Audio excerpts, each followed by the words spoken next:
Olá, sejam bem-vindos ao canal da Catarina. Já há muito tempo que não andávamos por aqui, já há uns 9 meses por aí. Motivos pessoais, motivos de saúde, pronto, da nossa gestora principal deste canal, mas estivemos a conversar e achamos que está na altura de retomar as publicações.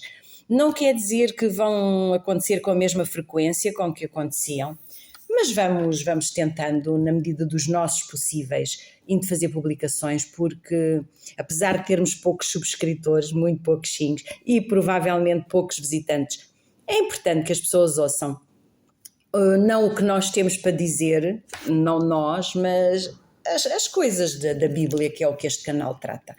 E então nós optámos por ir falar do estudo da Bíblia. Como é que é estudar a Bíblia? Atualmente as pessoas nos seus canais falam muito da questão de ler a Bíblia, fala-se imenso de ler a Bíblia, porque é importante ler a Bíblia, é interessante, há Bíblias para todos os gostos, há aquelas Bíblias com imenso espaço e as pessoas anotam e desenham e por aí, que é as Bíblias de anotações. Há Bíblias que não têm espaço, que é o caso desta, e então nós quando queremos estudar fazemos o quê? Usamos um caderno extra ou aplicamos umas folhas extra, umas notas, uns bloquinhos, tudo o que seja. É assim, tudo é válido realmente para estudar a Bíblia. Eu optei por este primeiro vídeo sobre o estudo da Bíblia ser sobre Gênesis, é o primeiro livro da Bíblia. Nós poderíamos começar por qualquer outro, mas já que as histórias começam por um princípio, eu achei que este era interessante. Não vamos exatamente começar pelo princípio, não vamos começar pela criação do mundo, pela criação do homem. Achei que era interessante começarmos pela primeira vez em que Deus buscou o homem. Aquela situação do pecado quando entrou no mundo, da desobediência de Adão e Eva é conhecida, mesmo por aqueles que não acreditam, mas é conhecida. E então, uma das situações é que depois de terem desobedecido a Deus, quando Deus os procurou, eles esconderam-se, é o que a Bíblia nos diz, porque descobriram que estavam nus, extraordinário. Então nós vamos aqui ler 1 ou 2 versículos sobre essa situação, vamos fazer um pequeno comentário. Então diz assim: abriram-se então os olhos de ambos, isto depois de desobedecerem, e percebendo que estavam nus, cozeram folhas de figueira, fizeram cintas para si, cintas, vestuário, saias, o que fosse. Quando ouviram a voz do Senhor Deus que andava no jardim pela viração do dia, esconderam-se da presença do Senhor Deus, o homem e sua mulher, por entre as árvores do jardim. E chamou o Senhor Deus ao homem e lhe perguntou: onde estás? E eles responderam: ouvi a tua voz no jardim, e porque estava nu, tive medo e me escondi. Perguntou-lhe Deus: quem te fez saber que estavas nu? Comeste da árvore de que te ordenei que não comesses? E a seguir desta pergunta de Deus houve uma série de explicações, justificações para aquele erro. O ser humano tem a tendência de querer justificar qualquer erro, qualquer coisa que fez de mal, quando é confrontado quer-se justificar.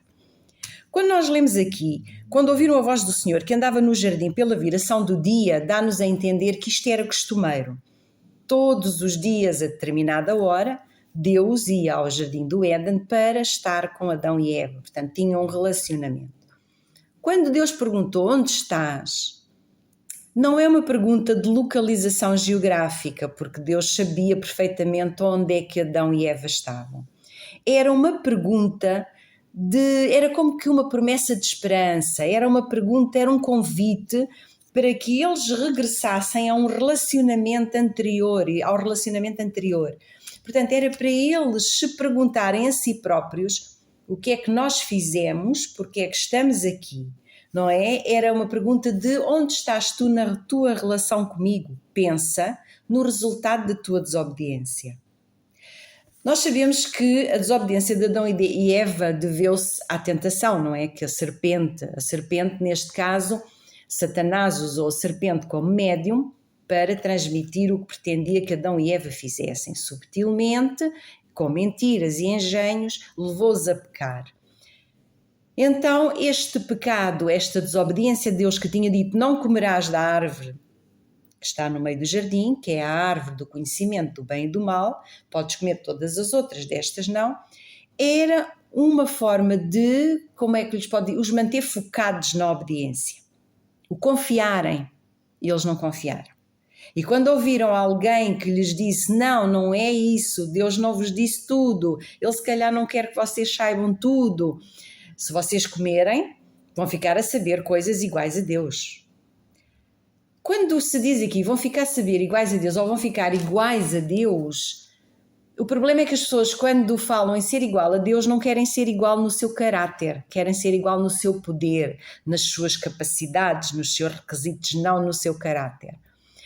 E digamos que a vaidade, o desejo de ser mais, engana. E neste caso com Eva foi a dúvida que foi plantada no seu coração, a levou a desobedecer. Com esta desobediência, quando Deus foi-lhes buscou, lhes disse, onde estás? Quando fez aquela pergunta do já viste como é que tu estás em relação a mim e não onde estás escondido, isto aqui dá-nos a entender, ou podemos pensar numa coisinha muito básica. Deus podia fazer 3 coisas quando eles desobedeceram. Podia tê-los descartado, deixá-los que morressem em consequência do seu pecado e criado novos seres humanos. Deixar que definhassem para sempre sob as consequências da sua má escolha. Ou então a redenção. O abismo de relacionamento criado pela desobediência voluntária de Adão e Eva seria sacrificialmente coberto por ele. Eles, ao desobedecerem, abriram um abismo entre o homem e Deus, mas Deus já tinha um plano para que esse abismo fosse ligado, fosse tapado. Então, eles sofreriam as consequências da sua desobediência, as consequências do seu pecado, mas não viveriam para sempre na sua condição caída. Teriam esperança. Teriam esperança de uma renovação à imagem com que Deus os tinha feito de início. E é esta esperança que é o plano da salvação. E é este que dá o plano da salvação. E é esta esperança e este plano da salvação que está no início